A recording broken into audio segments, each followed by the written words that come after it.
السلام علیکم عزیز طلباء و طالبات، ہم مرث غالب کا مطالعہ کر رہے ہیں پچھلے کئی دنوں سے۔ مرث غالب حالی کا لکھا ہوا وہ مرثیہ ہے جس کے پڑھنے کے بعد غالب اور حالی میں جو رشتہ تھا اس کی جذباتی کیفیت کو ہم سمجھ سکتے ہیں۔ حالی کو جو غالب سے لگاؤ تھا، دراصل مرثیہ لکھنے کے لیے بھی جس کا مرثیہ لکھا جاتا ہے اس سے عقیدت، محبت، خلوص، اس سے جذباتی محبت کا ہونا لازمی ہے، کیونکہ مرثیہ جو صنف ہے اس صنف میں درد کا ہی اظہار ہوتا ہے، یعنی چاہے وہ شہدائے کربلا کا درد ہو یا کسی مخصوص شخصیت کا۔ حضرت امام حسین رضی اللہ عنہ تعالیٰ سے جب تک ایک قلبی وابستگی نہیں ہوتی تب تک ہم کربلا کے درد کو نہیں سمجھ سکتے، تب تک ہم کربلا میں جو قربانی آل رسول نے پیش کی اس قربانی کو ہم سمجھ نہیں سکتے۔ یعنی درد کا اظہار وابستگی سے ہے، درد کا اظہار جذباتی لگاؤ سے ہے۔ اگر لگاؤ ہوگا تو اس شخصیت کے اس دنیا سے جانے کا ہمیں درد ہوگا، اگر لگاؤ نہیں ہوگا تو وہ درد بھی محسوس نہیں ہوگا اور اعلیٰ قسم کا مرثیہ بھی وجود میں نہیں آئے گا۔ شخصی مرثیے میں بھی جس شخصیت کا ہم مرثیہ لکھ رہے ہیں اس شخصیت سے ہمیں وابستگی، جذباتی محبت کا ہونا لازمی ہے، اور ویسے ہی جذباتی محبت یقیناً حالی کو غالب سے تھی۔ اس سے قبل کا جو بند تھا اس بند کا جب ہم مطالعہ کرتے ہیں تو ایک درد، حالی کا درد چھلکتا ہوا محسوس ہوتا ہے۔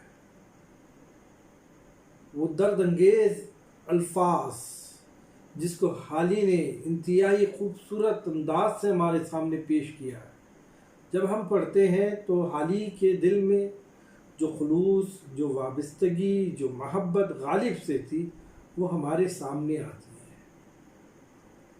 حالی کہتے ہیں کہ کہاں لے کر جا رہے ہیں؟ جب میت کو اٹھایا جاتا ہے اور اٹھا کر سوئے مدفن لے کر جاتے ہیں، جب میت کو، جب جنازے کو اس کی تمام تکمیلات کے بعد، جیسے غسل دینا، کفنانا اور تمام جو ذمہ داریاں اور فرائض ہوتے ہیں آخری، اس کی تکمیل کے بعد پھر آخری سفر شروع ہوتا ہے، اور وہ آخری سفر ہوتا ہے گھر سے لے کر قبرستان تک۔ یہ وہ سفر ہوتا ہے جس کے بعد وہ شخصیت جس کا سفر شروع ہوا ہے اس سے پھر ملاقات نہیں ہوتی، یہ آخری ملاقات اور آخری جدائی ہوتی ہے۔ اس کے بعد پھر اس دنیا میں اس شخصیت کا ملنا تو ناممکن سا ٹھہرا۔ اس وقت جو جذبات چھلکتے ہیں وہ جذبات کو حالی نے کہا، بہت ہی خوبصورت انداز سے اپنے اس بند میں پیش کیا۔ کہتے ہیں کہ کہاں جا رہے ہیں لے کر، غالب کو لے کر کہاں جا رہے ہیں؟ اب یہ چلے جائیں گے تو پھر غالب کو ہم کہاں سے پائیں گے؟ کہاں سے غالب کو دیکھیں گے؟ غالب کی شخصیت سے کہاں ہم فیض اٹھا پائیں گے؟